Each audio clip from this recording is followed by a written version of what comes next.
కొంచెం చచ్చిపోండి మావయ్య గారు. చచ్చిపోనా? ఇప్పుడే చచ్చిపోండి. చచ్చిపోనన్నా. మీకు తెలియకుండానే మీ ప్రాణం పోయేలా చేస్తామండి.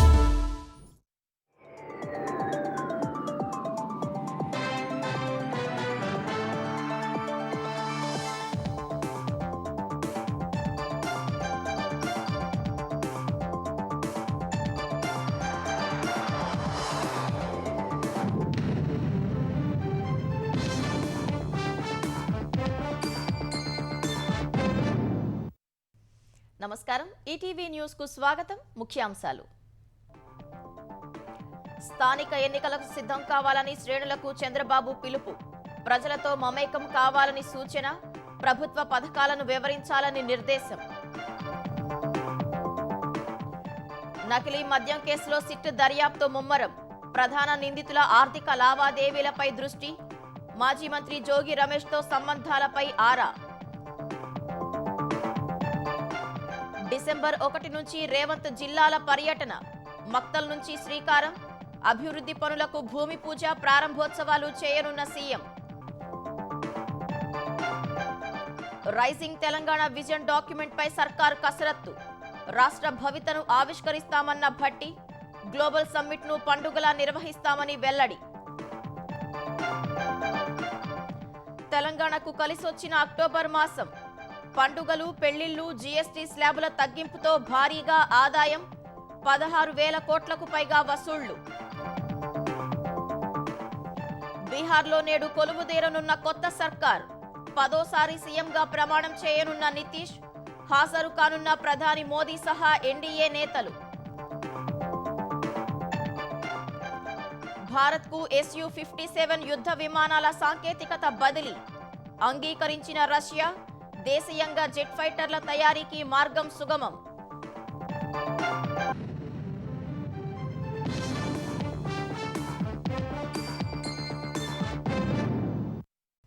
మరో 3-4 నెలల్లో స్థానిక ఎన్నికలు జరగనున్నందున పార్టీ శ్రేణులు ఇప్పటి నుంచే ప్రజలతో మమేకం కావాలని తెలుగుదేశం అధినేత చంద్రబాబు సూచించారు.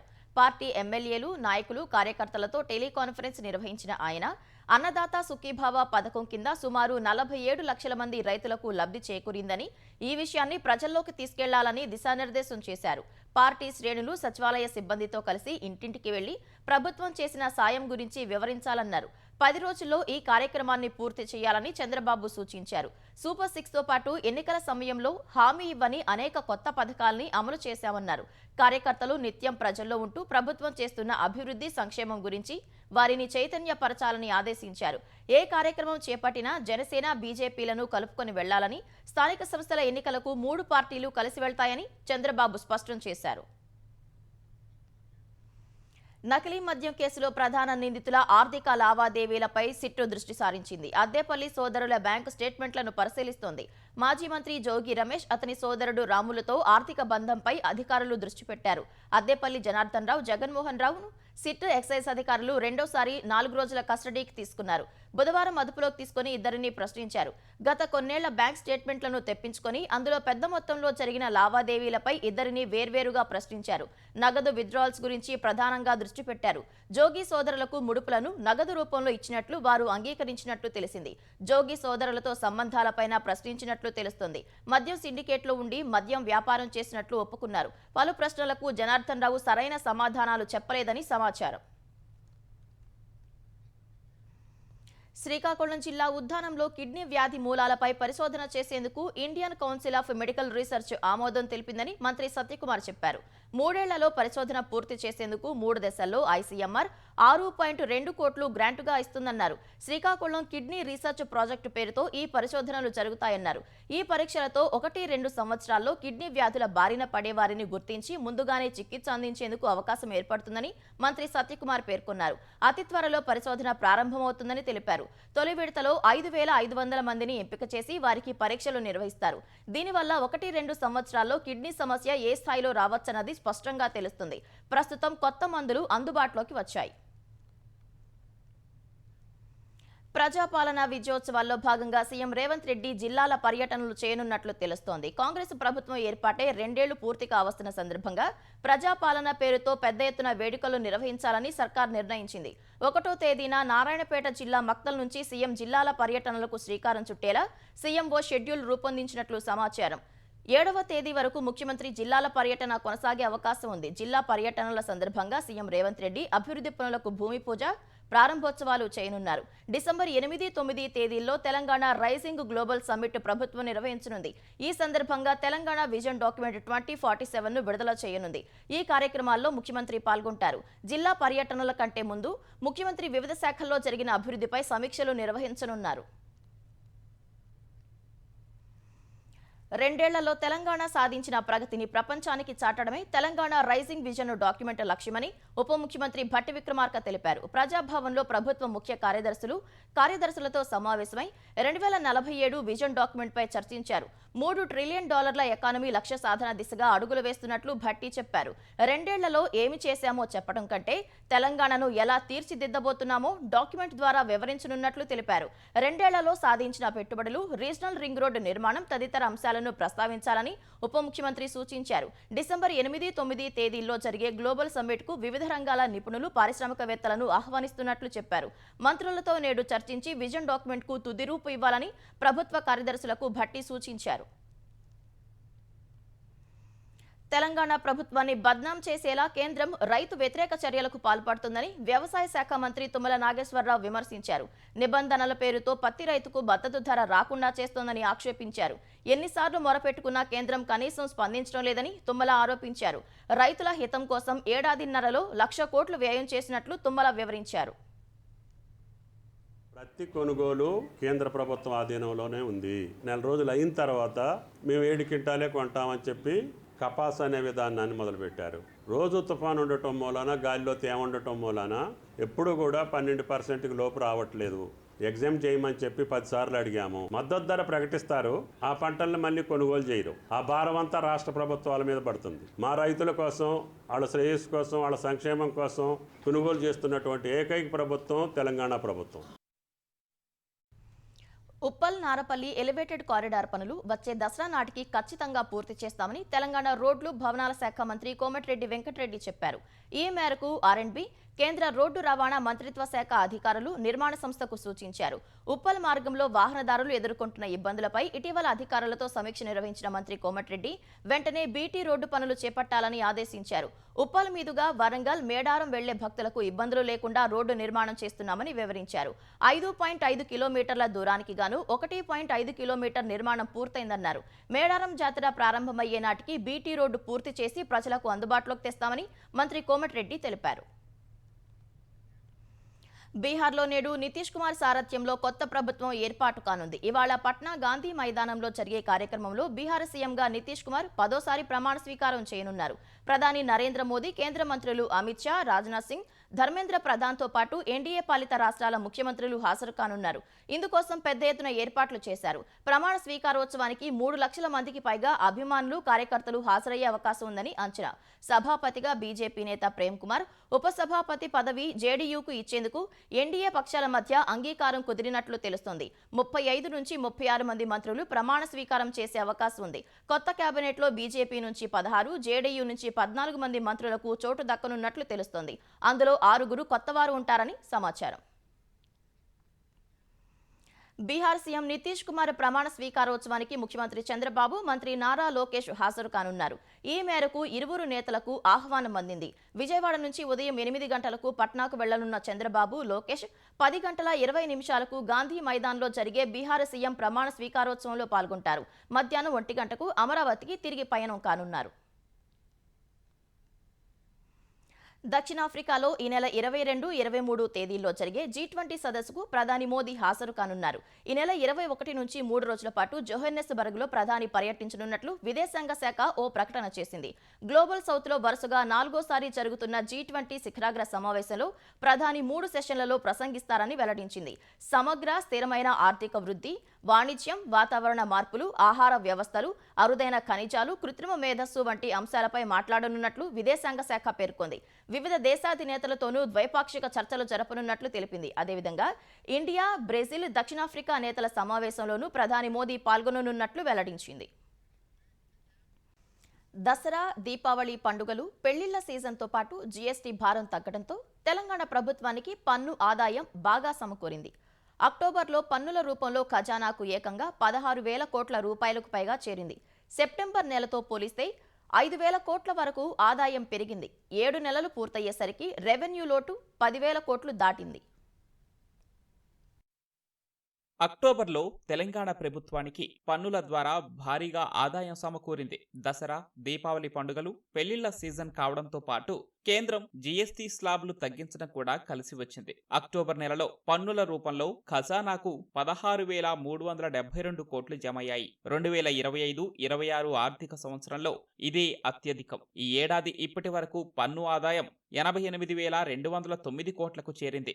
7 నెలలు పూర్తయ్యేసరికి పన్నుల ఆదాయం అంచనాలను 50% పైగా అధిగమించింది. 94,555 కోట్ల రెవెన్యూ రాబడితో బడ్జెట్ అంచనాలను 41% పైగా చేరుకుంది. గత ఏడాది అక్టోబర్ వరకు చూస్తే పన్ను ఆదాయం, రెవెన్యూ రాబడులు మెరుగ్గా ఉన్నాయి. అక్టోబర్ నెలాఖరు వరకు జీఎస్టీ ద్వారా 30,569 కోట్లు, స్టాంపులు, రిజిస్ట్రేషన్ల ద్వారా 8,606 కోట్లు సమకూరాయి.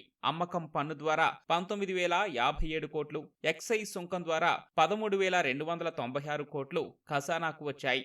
కేంద్ర పన్నుల వాటాగా 11,954 కోట్లు, ఇతర పన్నుల రూపంలో 4,724 కోట్లు సమకూరాయి. పన్నేతర ఆదాయం మాత్రం బడ్జెట్ అంచనాకు చాలా దూరంగా ఉంది. అక్టోబర్ నెలాఖరు వరకు కేవలం 3,401 కోట్లతో అంచనాలను 10% మాత్రమే అధిగమించింది. కేంద్రం నుంచి వచ్చిన గ్రాంట్ల మొత్తం కూడా అదే తరహాలో ఉంది. 22,782 కోట్లు గ్రాంట్ల రూపంలో వస్తాయని బడ్జెట్లో అంచనా వేయగా 7 నెలల్లో కేవలం 2,945 కోట్లు మాత్రమే వచ్చాయి.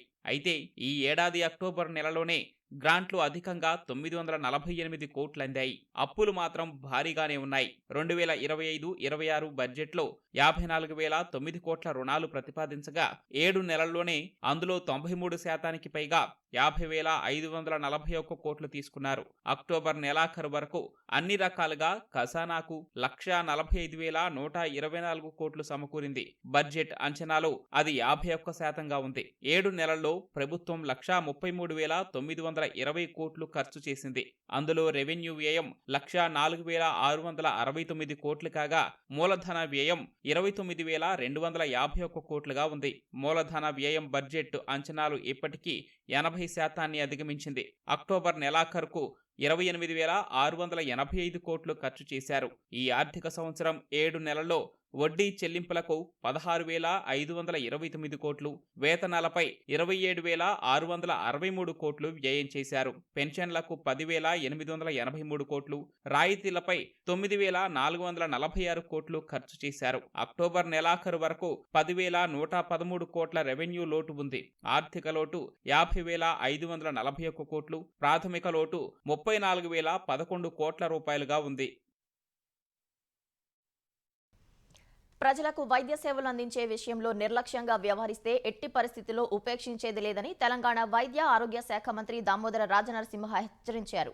చికిత్స పేరుతో ప్రజలను దోచుకునే ప్రైవేట్ ఆసుపత్రులపై కఠిన చర్యలు తప్పవని హెచ్చరించిన ఆయన ఐవీఎఫ్ సెంటర్లు, పెయిన్ క్లినిక్లు, రిహాబిలిటేషన్ సెంటర్ల పేరిట దోపిడీకి, అవకతవకలకు పాల్పడే వారిని వదిలిపెట్టబోమని హెచ్చరించారు.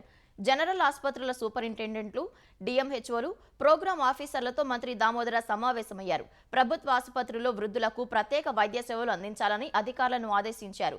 జపాన్, ఇటలీ తరహాలో దేశంలోనూ వృద్ధుల కోసం ప్రత్యేక ఆసుపత్రులు ఏర్పాటు చేయాల్సిన అవసరం భవిష్యత్తులో ఏర్పడుతుందని మంత్రి దామోదర్ అన్నారు.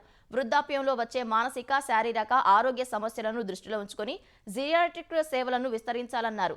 అనారోగ్య సమస్యలతో బాధపడుతున్న వృద్ధుల జాబితా తయారు చేసి వారికి ఉచిత వైద్య సేవలు అందించాల్సిన బాధ్యత డిఎంహెచ్ఓలదే అని మంత్రి పేర్కొన్నారు.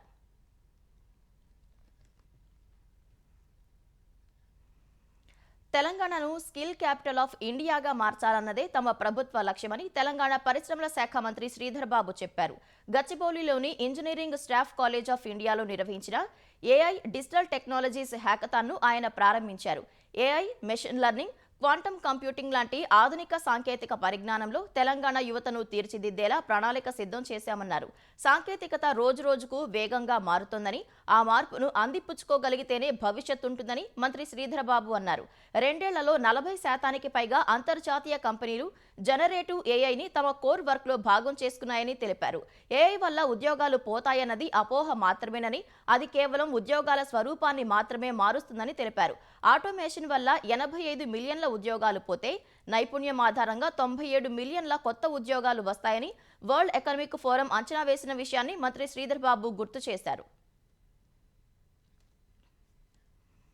స్థానిక ఎన్నికల తర్వాత బీఆర్ఎస్ సభ్యత్వ నమోదు కార్యక్రమం చేపట్టనుంది. ఈ మేరకు పార్టీ అధినేత కేసీఆర్ ఆదేశించినట్లు బీఆర్ఎస్ కార్యనిర్వాహక అధ్యక్షుడు కేటీఆర్ తెలిపారు.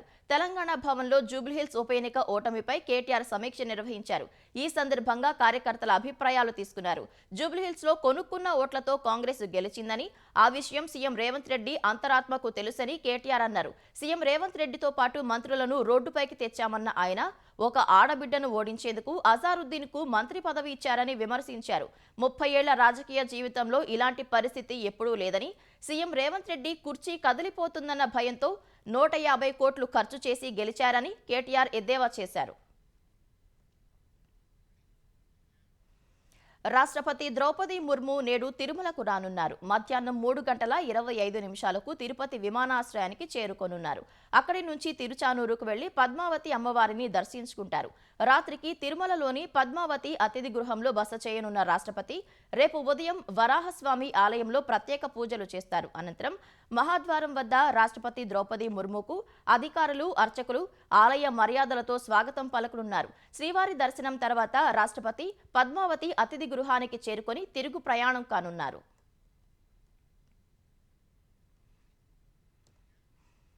అక్రమాస్తుల కేసులో మాజీ సీఎం జగన్ ఇవాళ హైదరాబాద్ నాంపల్లి సిబిఐ కోర్టుకు హాజరు కానున్నారు. న్యాయస్థానం ఆదేశాల మేరకు ఓ రోజు ముందే హాజరు కావాలని నిర్ణయించుకున్నారు.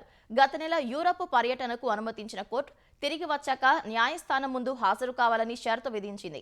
యూరప్ నుంచి తిరిగి వచ్చిన జగన్ వ్యక్తిగత హాజరు నుంచి మినహాయింపు ఇవ్వాలని లేదా వర్చువల్ గా హాజరయ్యేందుకు అనుమతి ఇవ్వాలని సిబిఐ కోర్టులో పిటిషన్ వేశారు. దీనిపై సిబిఐ అధికారులు తీవ్ర అభ్యంతరం వ్యక్తం చేశారు. అక్రమాస్తుల కేసులో జగన్ 6 ఏళ్లుగా కోర్టుకు హాజరు కావటం లేదని కోర్టు దృష్టికి తీసుకెళ్లారు. దీంతో సిబిఐ వాదనను పరిగణలోకి తీసుకున్న సిబిఐ కోర్టు ఈ నెల 21వ తేదీలోపు విచారణకు రావాలని ఆదేశించింది. దీంతో విధిలేని పరిస్థితిలో కోర్టుకు హాజరు కావాలని జగన్ నిర్ణయించుకున్నారు.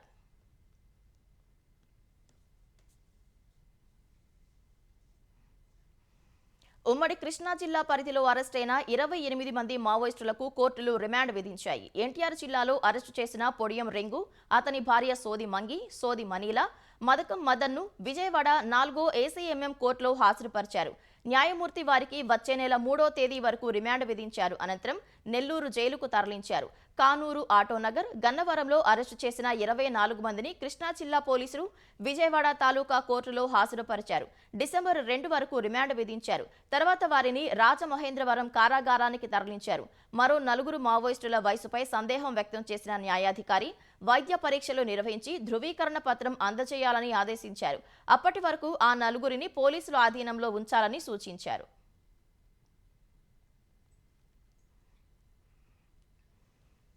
తెలుగు రాష్ట్రాల్లో పైరసీ సినిమాల ప్రధాన సూత్రధారి ఐబొమ్మ నిర్వాహకుడు ఇమ్మడి రవి అరెస్టు సంచలనం సృష్టించగా సామాజిక మాధ్యమాల్లో అతడికి అనుకూలంగా చర్చ సాగుతోంది. కొందరు నిందితుడికి న్యాయ సహాయం చేసేందుకు సిద్ధమంటూ బాహాటంగా ప్రకటిస్తున్నారు. ఈ కేసు దర్యాప్తులో కొత్త కోణాలు వెలుగులోకి వస్తున్నాయి. వైవాహిక జీవితంలో ఎదురైన చేదు అనుభవంతో మనుషులపై నమ్మకాన్ని కోల్పోయిన రవి 4 ఏళ్లుగా కుటుంబానికి దూరంగా ఒంటరిగా జీవిస్తున్నట్లు తెలిసింది. నిందితుడి నివాసంలో పోలీసులు తనిఖీ చేసినప్పుడు అక్కడి వాతావరణం చూసి విస్మయానికి గురయ్యారు. ఇల్లంతా చిందరవందరగా దుమ్ము ధూళిగా ఉండటం గమనించారు. 2 నెలలకోసారి దేశం తిరిగినా తప్పనిసరిగా కూకట్పల్లిలోని ఇంటికి చేరేవాడు. తన గుట్టు బయటపడుతుందనే భయం, మనుషులపై నమ్మకం సన్నగిల్లటం కారణంగా పని వాళ్లను ఏర్పాటు చేసుకోలేదని భావిస్తున్నారు.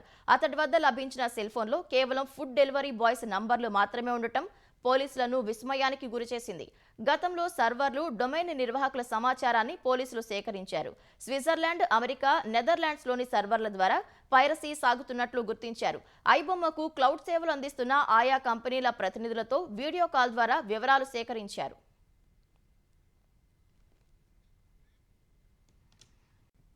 ఎలాంటి పరిమితులు లేకుండా సుఖోయ్ 57 ఐదో తరం స్టెల్త్ యుద్ధ విమానాల తయారీ టెక్నాలజీని భారత్కు బదిలీ చేయడానికి సిద్ధమని రష్యా వెల్లడించింది. ఈ అంశంలో భారత్ నుంచి ఎలాంటి ప్రతిపాదనలు వచ్చినా తప్పకుండా అంగీకారం తెలుపుతామని ప్రకటించింది. భారత్ అవసరాలను తీర్చేందుకు మాస్కో సిద్ధంగా ఉంటుందని పేర్కొంది. దుబాయ్ ఎయిర్ షో సందర్భంగా రష్యా రక్షణ సంస్థ United Aircraft Corporation director general Vadim Badekha వెల్లడించారు. సుఖోయ్ 57కు సంబంధించి భారత్ అభ్యర్థనలన్నీ ఆమోదయోగ్యమే అని అన్నారు. ఈ దిశగా భారత్తో చర్చలు జరుగుతున్నాయని వివరించారు.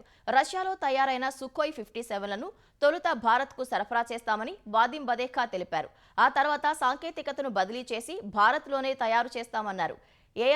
ఏఈఎస్ఏ రాడార్, ఆప్టిక్స్ సహా ఇతర పరిజ్ఞానాలపై భారత శాస్త్రవేత్తలకు శిక్షణ ఇస్తామన్నారు. భారత్తో కలిసి ట్విన్ సీటర్ యుద్ధ విమానాన్ని రూపొందించేందుకు రష్యా ఆసక్తిగా ఉందన్నారు. భారత్కు రక్షణ సాంకేతికతను షరతులు లేకుండా బదిలీ చేసిన చరిత్ర రష్యాకు ఉందని వాదిం బదేఖా తెలిపారు. రష్యా ఉక్రెయిన్ యుద్ధాన్ని ముగించేందుకు అమెరికా మాస్కోలు శాంతి ప్రతిపాదనను రూపొందించాయి. ఉక్రెయిన్ డాన్బాస్ ప్రాంతాన్ని వదులుకోవడంతో పాటు సైనిక బలగాలను సగానికి తగ్గించుకోవాలనే అంశాలు అందులో ఉన్నాయి. ఈ ప్రణాళిక ఇంకా ఫ్రేమ్వర్క్ దశలోనే ఉన్నట్లు రష్యా సార్వజనీన సంపద నిధి అధిపతి కిరిల్ డిమిత్రివ్ చెప్పారు. ఈ ప్రతిపాదనను అమెరికా అధ్యక్షుడు డొనాల్డ్ ట్రంప్ ప్రత్యేక రాయబారి స్టీవ్ విట్కాఫ్ కీవ్కు అందజేసినట్లు చెప్పారు. ఇటీవల మియామీలో ఉక్రెయిన్ జాతీయ భద్రత రక్షణ మండలి కార్యదర్శి రుస్టెమ్ ఉమరేవ్తో భేటీ అయి ట్రంప్ ప్రతిపాదించిన శాంతి ప్రణాళికలోని 28 పాయింట్లపై చర్చించారు. ఇందులో తూర్పు డాన్బాస్ను వదులుకోవటం, సైనిక దళాల పరిమాణాన్ని సగానికి తగ్గించుకోవటం, ఉక్రెయిన్కు సైనిక సాయాన్ని తగ్గించడం వంటివి ఉన్నాయి. అంతేకాదు ఉక్రెయిన్ భూభాగంపై విదేశీ సైనికులను అనుమతించకూడదు. వీటిని ఖచ్చితంగా జెలెన్స్కీ అంగీకరించాలని ఉక్రెయిన్ అధికారులకు విట్కాఫ్ స్పష్టం చేశారు. దేశంలోని వివిధ ట్రైబ్యునళ్ల సభ్యులు, చైర్పర్సన్ల నియామకాలు, పదవీకాలం, సర్వీస్ రూల్స్ కు సంబంధించి ట్రైబ్యునళ్ల సంస్కరణల చట్టం 2021లోని పలు ముఖ్యమైన నిబంధనలను సుప్రీంకోర్టు కొట్టివేసింది. గతంలో తాము రద్దు చేసిన నిబంధనలను కాస్త అటు ఇటుగా మార్చి మళ్లీ చట్టం చేశారని ప్రధాన న్యాయమూర్తి justice BR Gavai, justice K Vinod చంద్రన్తో కూడిన ధర్మాసనం ఆక్షేపించింది. న్యాయస్థానాల నిర్ణయాలను తిరస్కరిస్తూ పార్లమెంటు చట్టాలు చేయడం తగదంటూ ఘాటు వ్యాఖ్యలు చేసింది. ఆర్డినెన్స్లో లోపాలను సరిదిద్దకుండా గత తీర్పునకు విరుద్ధంగా నిబంధనలను చట్టంలో చేర్చడం అంటే రాజ్యాంగ వ్యతిరేకమని అభిప్రాయపడింది. ట్రైబ్యునల్ సభ్యులు, చైర్పర్సన్ల పదవీకాలం నియామకాలకు సంబంధించి గతంలో కోర్టు ఇచ్చిన సూచనలను పునరుద్ధరిస్తున్నట్లు తెలిపింది. 4 నెలల్లోగా జాతీయ ట్రైబ్యునల్ కమిషన్ను ఏర్పాటు చేయాలని కేంద్రాన్ని ఆదేశించింది. శబరిమల అయ్యప్ప క్షేత్రానికి భక్తుల తాకిడి పెరిగిన తరుణంలో కేరళ ప్రభుత్వం కీలక నిర్ణయం తీసుకుంది. వర్చువల్ బుకింగ్ ద్వారా రోజుకు 70,000 మందిని, స్పాట్ బుకింగ్ ద్వారా 5,000 మందిని మాత్రమే అనుమతించనున్నట్లు తెలిపింది. నీలక్కల్, వండిపెరియారు సత్రం, ఎరుమెలి, చెంగన్నూరులో స్పాట్ బుకింగ్ కు అవకాశం కల్పించినట్లు వెల్లడించింది. మండల మకర విలక్కు సీజన్ సోమవారం ప్రారంభం కాగా 2 రోజుల్లోనే దాదాపు 2 లక్షల మందికి పైగా భక్తులు శబరిమల చేరుకున్నారు. రద్దీని నియంత్రించడంలో దేవస్థానం బోర్డు, కేరళ ప్రభుత్వం ఘోర వైఫల్యం చెందినట్లు ఆరోపణలు వచ్చాయి. శబరిమలలో వస్తువుల కొరతపై కేరళ హైకోర్టులో పిటిషన్లు దాఖలయ్యాయి. శబరిమలలో వస్తువులపై ఆరా తీసిన న్యాయస్థానం రద్దీ నియంత్రణకు స్పాట్ బుకింగ్లు తగ్గించాలని ఆదేశించింది. సోమవారం వరకు స్పాట్ బుకింగ్ పై ఆంక్షలు విధించాలని స్పష్టం చేసింది. బ్యాంక్ నుంచి ఫోన్ చేస్తున్నామంటూ ఓటీపీ వివరాలు తీసుకుని ఖాతాలను ఖాళీ చేసే సైబర్ మోసాలకు చెక్ పెట్టేందుకు టెలికాం నియంత్రణ సంస్థ సిద్ధమైంది. 2026 జనవరి 1 నుంచి బ్యాంకులని తమ ఖాతాదారులకు 1600 సిరీస్ నంబర్ నుంచే ఫోన్ కాల్స్ చేయాలని నిర్దేశించింది. అదేవిధంగా బ్యాంకింగేతర ఆర్థిక సంస్థలు, మ్యూచువల్ ఫండ్లు కూడా 1600 నెంబర్ సిరీస్నే ఉపయోగించాలని దశలవారీగా గడువు విధించింది.